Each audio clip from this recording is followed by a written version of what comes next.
James Gunn put out some great interviews over on YouTube the past couple days. Hi, I'm Jordan the Nerd of Gold, and I watched the one with New Rockstars and Screen Crush. First off, it was cool to see them interact with each other because they're on two different coasts. They're always kind of making material on the same thing, so they don't get to interact that much. And I thought it was really cool to see Eric Voss and Ryan on the same screen, and then James talking about Ozu and Doug, and that was a great moment. I really liked that. And James saying, I really love all your guys' work. That was kind of touching to see the head of a studio like that, like, be like, hey, what you guys do is important, and I really appreciate that. That was a nice little moment. I liked that.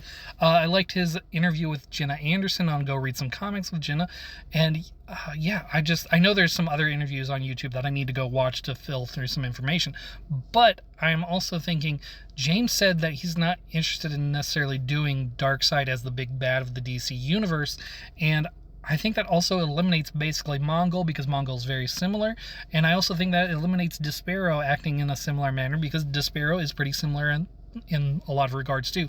Visually, kind of big guy, tyrant. I think that makes sense to not do them, especially considering Zack already tried to do Darkseid not too long ago, and we have Thanos, who still has a big legacy in the cultural consciousness.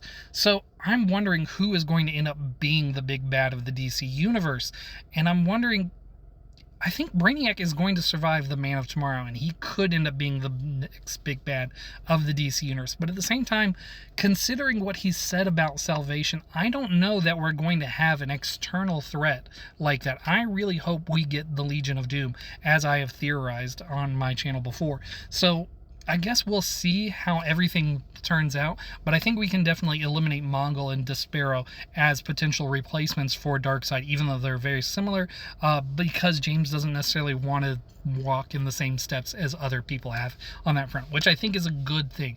But who is going to be filling that role, if that role does exist, is an open question, and I do want to hear what you have to say about that.